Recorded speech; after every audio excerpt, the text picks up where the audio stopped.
Good morning, good evening, good afternoon, mid morning, mid afternoon.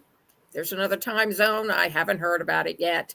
Welcome back to Passion World Talk Radio Network. Educate, enlighten, entertain. Quick note, there's a sign up button to donate on passionateworldtalkradio.com. You got three ways besides checks and credit card. Just look it up. Look for the donation button. You can't miss it. And we ask for at least $5 because you have to cover the handling fees with PayPal. I know you don't think so, but 3% plus 30 cents is a big chunk. So make it a point to try to support either State of Current Affairs with Lillian Caldwell and Vicky Esther Chang from Singapore. And also, she owns and operates the GDM Metropolis Education Publication Production. Check her out. And then sign up to get your memoirs written. And contact us at pwrnetworkllc@gmail.com. And today we're talking about the mouth. Used to be the mouth of Sauron, but now it's the mouth of Putin, who says, damn Yankees, they gave permission to the Ukraine military to fire their missiles at our cities. How dare they? Only we're allowed to destroy cities in the Ukraine. They're not allowed to retaliate and defend themselves. So without further ado, I'm going to let Vicky Chang tell you how they view it from Singapore. Good morning, Vicky. Hi, good evening, good afternoon, and good morning. It is 9:55 p.m. here on a Tuesday morning. It is the 19th of November, and I understand these years that in the digital universe, time, space, and geography is no more relevant. So I just want to thank everyone for tuning in, listeners and viewers who are following us or who just happen to stumble upon our show in any of the platforms. Just hold on. We are Vicky Esther Chan from Singapore and Lillian Caldwell from Pennsylvania, USA. This is the show State of Current Affairs. We bring to you the latest, most current affairs and news to you so that you don't have to scroll. And then you also hear my opinion from this part of the world and also Lillian from the other part of the world. And of course, listeners and viewers can tune in and can listening in or can write in to tell us your opinion or join us in our program. A couple of things very quickly, Lillian, State of Current Affairs. Every week I try to look for good news, and I'm always straining my neck out looking for good news for all of us. But you know what? I learned at a young age that no news is good news. And I learned at a young age that my mom says, you got to keep up with current affairs. You got to keep up with what's happening around you in your community, in the country, and in the world. So, you know what? Yesterday, when I saw the news okay, just even before we talk about our opinion, the article today I'm pulling out is from express.co.uk. Okay, express.co.uk is actually a UK news outlet. World War III fears explode as Putin says nukes can be used if Ukraine fires US missiles. And that was actually like 20 hours ago. He says that we have the right to use the nuclear missile by Mr. Putin after Mr. Biden, the president, your current president, gives the green light to Ukraine to use long-range missiles from the US. So that was what Putin says. And hey, you know what? 2 hours ago, I think it was just 2 hours ago, Ukraine actually fired American long-range missiles into the heart of Russia. So you know what? I think people are feeling jittery right now, Lillian, because it says that America wants to start World War III. Oh, no. The Russians and North Korea. Oh, North Korea is another joke. Yeah. North Korea sends So soldiers. So, that's the saying, but of course we want to stop the war. And I think what we want to reflect, I want to reflect my own personal view is that we should really stop having men, young men, old men, middle-aged men die in the front line in 2024. It has been over 1,000 days already for the war. So I think it's time to kind of really pause, reevaluate. No matter how it started, I think we all are straining our necks to wait for it to pause or stop somehow. So you know what? We want the world to revert back to the times when supply chain is not disrupted due to Ukraine, US, due to all these zones that the ships cannot move, and due to all these grains and all the supply of food that can't come out from Ukraine and the rest of that part of the world. So this is something that I don't want to be talking about, but hey, you know what? I just had to look at it and announce to the world that if it affects you, it affects me right now. The world is tied up, and I think we as Main Street people, we want to lead a normal life. We want to have dreams that we still want to work on. We don't want to be sending people into the front lines, and we don't want any country to be sending our husbands, our brothers into a mode of preparation for war, any part of the world. So without going into too deeply into the commentary, this is just what I want to reflect what's happened in the last 2 hours, because Putin has just signed another document to lower the threshold for the use of nuclear weapon. So I think we are jittery right now because you know what? I just want my life because I still want to have a business to build. Lillian, we are the small people. Whatever happens up there, the rest of us suffer. And this is what Shakespeare says. It's the massive wheel. The massive wheel in Hamlet, it says that whatever happens at the top of the authority, the rest of the world of the plebeians suffers. Plebeians means peasants. We are the peasants of the world suffer. So that's the first article. And quickly, I would like to go on to the second article because we don't have a lot of time.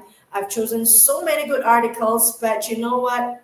Today, when I wake up, another sad news that democracy is dead or democracy is under threat because in Hong Kong, 74 activists, political activists, are pro-democracy activists are imprisoned in the landmark security trial, and they've sentenced them to the longest trial for such nature into the prison, into jail, behind the bars, and 47 of them. And just a little bit of background for the international listeners and viewers. Hong Kong, for the last 5 years, has got this movement called the Umbrella Movement. So before pandemic, the young people came out from the ages between 10 years old to university undergrads, from 10 to about 17 or 19. They came out in droves, even including elementary schools, because the parents allow them to go to protest against what? Against the Chinese government using huge forces or wanting to change the laws in Hong Kong so as they would like to clamp down on any democratic movement or letting the people have any say or any votes, any political rights of the people, and clamping down free speech. So then the young people came out. We started off with people young people from the university, or the undergrads who started off in the university, they came out in droves with their umbrellas protesting the ironclad rule of China because it has taken back the country.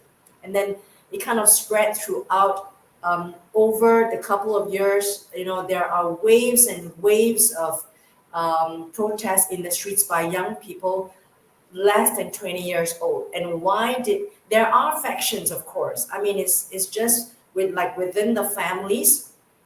There are people like the dads who says that, yes, this is for democracy. It affects our children. Let them go and fight for the future, fight for their rights. Let them go and fight for democracy because that's their life. And the moms would say, no, just keep quiet. Why are you disrupting the country? The country should just go on. When you have a democratic movement, it paralyzes the whole country, and it went on for months and months and months. The restaurants collapsed, the streets were closed, and the police were coming out, and they were using the rubber bullets, and they were using the gas, so the tear gas amongst the children. Of course, there are sporadic people who suffered, who gave their lives in this pro-democracy movement. That was before the pandemic, if everybody recalled. So during the pandemic, because there was the COVID-19, it kind of simmered down. And the Chinese came in, the Chinese central government or communist government came in to set the laws about arresting people who come out for protest. They set the laws. So you're talking about a country. You're talking about a country at the front line of being a communist or a free country. So we're witnessing right now Hong Kong, the fate of Hong Kong, the fate of young people, the fate of the people. They're fighting for their lives, fighting for the future of the country, whether they get freedom or whether they get freedom as in they get a freedom of democracy, or they get under the rule, the ironclad rule of the central government or the communist country. And you know what happens where you're in China, because all rights will be taken from you, and you can just disappear overnight if you said something that is not pleasing to the authorities, and you can just disappear, and you don't know where you go. There are people who went behind bars for months and months and months, and then they are released out, and then they shut their mouth because these people spoke against the Chinese government. So here, I don't want to go into the politics, but I'm just going in to give a snapshot of the background. If you're looking at the news today, 47 young people range of different age range, from young to mid-age, the older age. They are all sentenced behind bars because they came up strongly against the communist government and the ironclad laws that set in place that stops their free speech, stops their right, and of course stops their voting. And the central government of China has the right to install the leader in Hong Kong, which is of course not a democracy. So, we get a lot of education in this part of the world because we do not know what democracy is. We're just born into a country. Talking about Indo-Pacific, whereby governments are militaristic, right? They're usually from the military background. And if you're coming from Europe, it's usually, you're talking about a very, very, what's the word? Not autocratic, but you're talking about the monarchy rules in Europe, whereby, of course, you've got the kings and queens that take over the country, and they take over and deeming themselves the rulers of the people.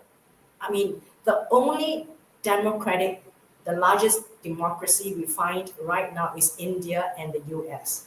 Right? They are somehow the models that people are looking at to get themselves educated. The one man, one vote model. So today, as you wake up, democracy is dead, because a country that fights for democracy at the junction of being a free country and being ruled under communism, the people are all sent behind bars. So that's another sad story that I'd like to share. Sadly, we wake up to really, really sad news. I actually wanted to share with you another news. We talked about water yesterday, contamination of groundwater, rivers, etc. And just to recap, we talked about landfills, we talked about fertilizers, and we talked about um, trash that cannot be incinerated. That we talked a lot about water. You can't live 2 days without water. And today, if your water in your tap is actually contaminated, you buy bottled water, right? And the news just came from the US.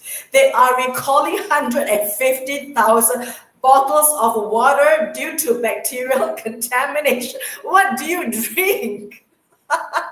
Well, they drink what we used to drink down in the Middle Ages: wine, beer, milk. Yeah.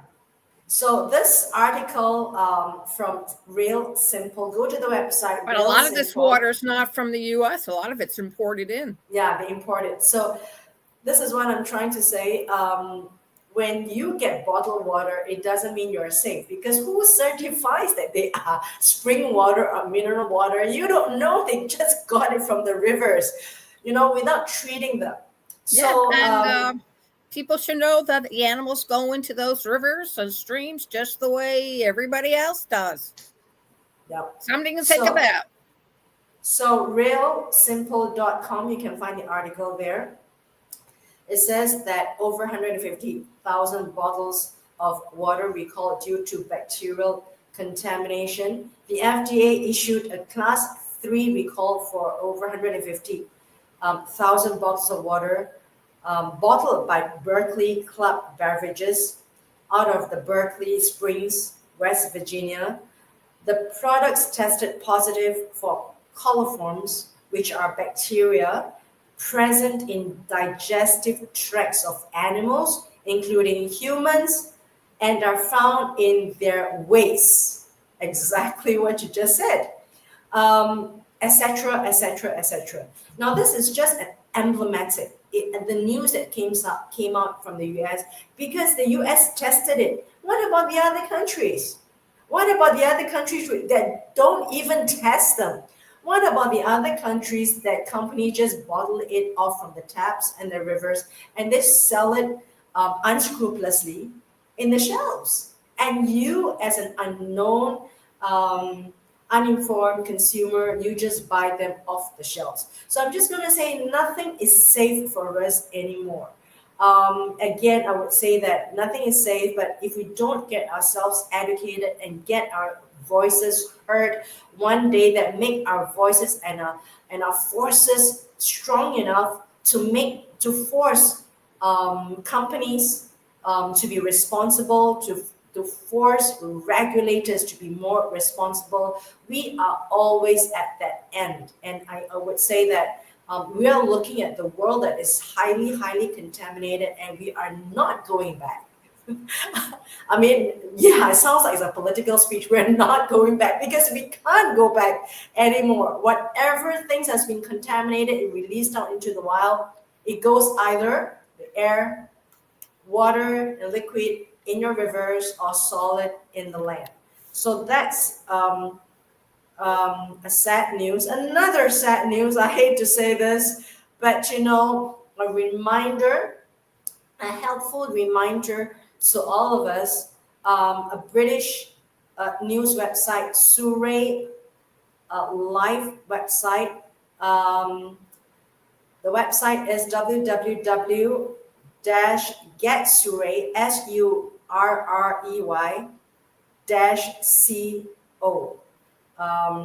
It says, and the news came out, yes, on the 19th of November, as fresh as you can get, the state of current affairs. Nothing new to me, of course, but I think a lot of us need the reminders. Shocking amount of sugar in common children's snacks exposed as worst combination revealed. New research has found that a typical combination of snacks consumed over the course of a day could push children's sugar intake to more than triple the recommended daily limit. And it goes to say that shocking new data has exposed the high sugar content in popular sweet snacks often consumed by children. The research conducted by Action on Sugar, based at Queen Mary University of London, analyzed individually packed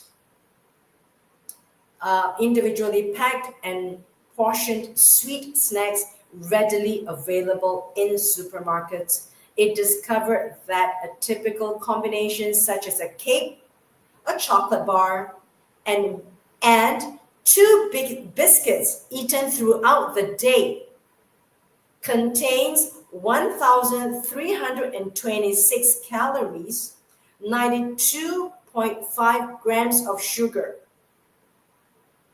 Let's listen to it again. A cake, which means as a slice of cake, a chocolate bar, two pieces of biscuits eaten throughout the day can contain 1,326 calories, and that's excluding your meals and your sweet drinks, and 92.5 grams of sugar.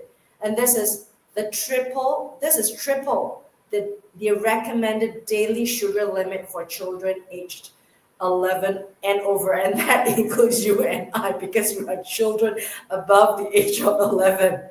So, and it says that children aged 11 and older should consume no more than 30 grams of free sugars per day, etc., etc. And the data continues. So this is just an example about we monitor children's intake. But I think, again, if we extrapolate them for our consumption as adults, we really consume unconsciously throughout the day. We've got our sugar drinks, we've got our Coke, we've got our sugary juices. Juices do come in a packet form. It do comes with sugar because the sugar comes in a form of glucose, fructose, different kinds of sweeteners and sugar replacement. So that's the article that I would like to share. Two good news, however.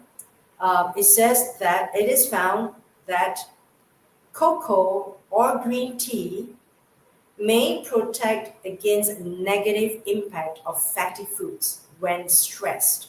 A cup of minimally processed cocoa or green tea would have more health benefits for people who would normally reach for fat-rich food when stressed. So here it does go on to say that if you're eating a lot of comfort food during your stress times, you usually will reach out to fatty food, fried food, sugary stuff, because they're comfort food.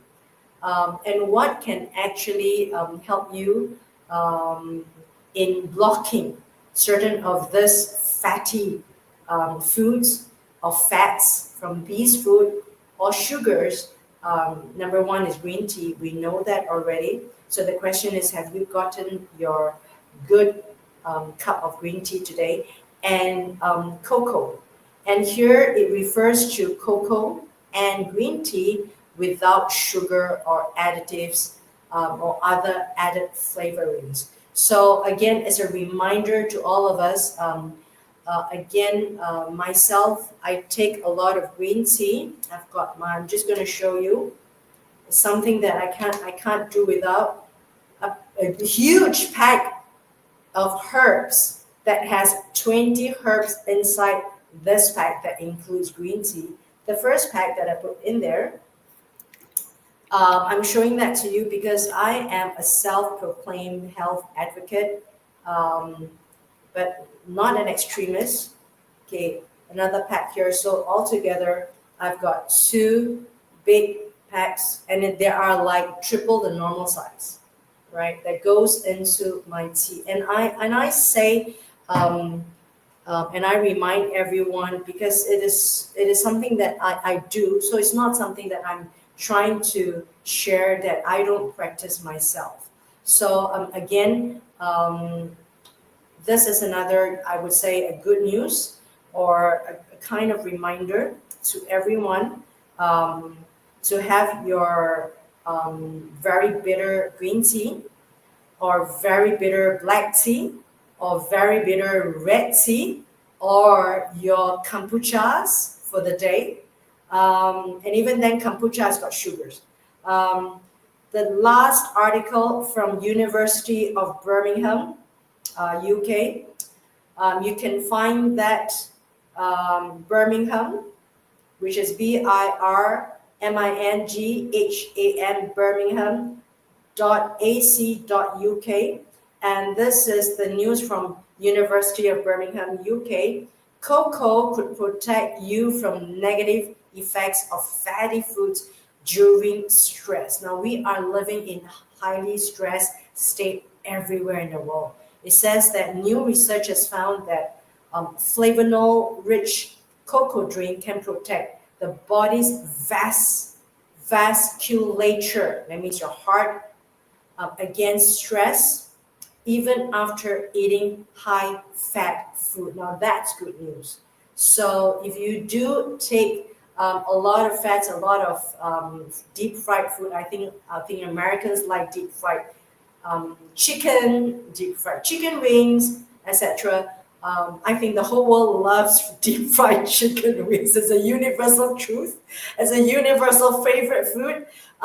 You can have your cup of really, really bitter cup of black coffee without sugar, of course, without additives. Or here it says your dark cocoa drink without sugar or additives. And myself, a huge advocate of tea, whether it's green tea, black tea, or red tea. So that's my few news for you. It is 10:22 p.m. here in Singapore. So that's my take on the news. Three pieces of negative news, but I think it's something to inform everyone. It's current affairs. But there is hope. If you are trying to slim down, you're trying to get to reset your health. It doesn't start just one day. It takes a long time. Just like myself, I did my abs exercise, about 10 to 15 minutes of abs exercise, just like doing your crunches, and then I did like 2 minutes of jumping jacks. Now you don't have to go to the gym, right? If you want to reset your health, anyone at any age, you could do that slowly. Start by having walks, start by having your tea.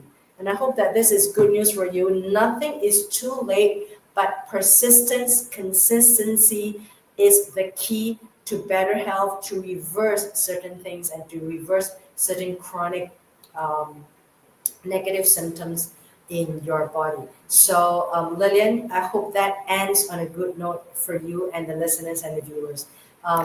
Vicky from Singapore. Absolutely. And I would like to add one or two things before we wrap it up. Does the fight between the Ukraine and Putin remind you of kids fighting in a sandbox that's not quite big enough for everyone? And instead of throwing sand, pails, and shovels, they use nuclear weapons. Well, Yeah. I think that the mothers of the world need to get Yeah. together and Yeah. talk to their Yeah. two children who haven't really learned that might does not make right. They're really nasty. Go play a game of chess. That's why they invented the game instead of having war. But they've turned it for money reasons. If they want to fight each other and throw the chess pieces at each other, I'm fine. But I don't think there's always men have the right to destroy billions of lives just because they want a piece of somebody else's kingdom. It's called imperialism, and that's all it is, imperialism. A second note for those who are interested, Gandhi won India's freedom by non-violence. Think about that. And a whole generation of Spartan women got together and prevented their warrior husbands by refusing to have sex with them. Something else to think about. And I'm asking you to think about this because we're at an impasse where war is not the answer anymore. Look how far we've gotten since Hiroshima. You want to put it that way. You want to take a good look at what nuclear bombs can do? There are some survivors left from Hiroshima and from the other city that was bombed. Go take a good look at the victims. Nagasaki. Talk to their relatives and the people who have come after and see what's happened to them. Because, folks, I don't care if you have a bunker in New Zealand. You will not be able to survive in a world where there's no sun, where there's no rain, and where you can't grow anything, whether it's water, oxygen, or the land that hasn't been contaminated.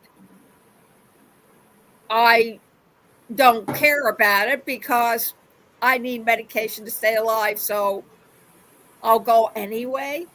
But you really do need to think this out. They say it takes about 1,000 years, maybe, for things to get back to normal. Tell me, how long can you last in that bunker before the parts start wearing out? And it's not like you can call up on your cell phone and get replacement pieces. I'm just saying. So thank you very much for joining us this evening and this morning at State of Current Affairs with Vicki Chang from Singapore and Lillian Caldwell from Reading, Pennsylvania, US of A. Program sponsored by GDM Metropolis Education Publication Production. I love that name. Just kind of, Peter Piper picked a peck of peppers, right? So we got that through. Want to write a memoir? Contact us at pwrnetworkllc@gmail.com. Also, the obstacles of podcast training, 2-month course, 5 days a week, 1 hour, 2 for the price of 1. https://education.passionatworldtalkradio.com/masterclass. And last but not least, myflex.ai. Go over to http://AI-with-Lillian.com. Sign up for a monthly investment. Save time. Remember, the new world is comprised of video and verbiage. And Ruby AI answers the call. Thank you all very much for listening. And can I interject a little bit before we close this? Yes. Just to remind the listeners or the viewers who are coming in, we are about to launch a December vacation program between Lillian and myself for the international viewers and listeners. We will roll out more information a little bit later. You can learn about speaking, communications, and also podcasting. So we're gonna show you the brochures. We're gonna show you more information, the links, etc. A little bit later. But I think that's something that is going to come out. That's something that we have discussed with them. Next thing is again our book. Gold Nuggets for Entrepreneurs, Digital Strategies, Podcast for Business and You. It's relevant for everyone. It's about communications. It's about how you can use the podcast to build the business. And it's also about you owning the technology in your hands. Because it is at this time, but before the governments come in to cut us all off in this connection, go and create your own podcast to connect yourself with the rest of the world, to find your voice and to speak up for someone. And not only that, the memoirs, a couple of questions that I would like to pose to everyone. Why are we launching the memoirs It's My Life with Lillian Cutwell and myself, Singapore? A couple of questions I would like to set people thinking about your life. A lot of people think, oh, there's nothing I would like to write about my life because I'm such a small person. There's nothing I want to leave. I just want to ask you a couple of things. If you reflect on your life, first question, what would you do if you had not been afraid? What would you do if you had not been afraid? What would you do if you could have turned back time? What would you do if certain decisions have been made or have not been made? Next question. If you've got a few chapters, and this is the chapter you're writing about your life, what will be the next chapter about? And next question, what would you be celebrating next year this time? Think about these questions, and these questions will set off thinking about your life, because each one of us have got this finite amount of time on earth, and we mean a lot. Our lives mean a lot to us. So I don't want anyone to walk away thinking that, oh, my life is just too little. I've got nothing much to say. In my podcast, I ask people, do you want to talk about something about your life? A lot of people will just say, no. I mean, there's nothing I want to say. Nobody wants to know me, and I've got nothing about my life. No, I'm just going to destroy that hypothesis once and for all. Now, you are important. You better think about the questions that I've said. Think about some of these questions. What would you do if you hadn't been afraid?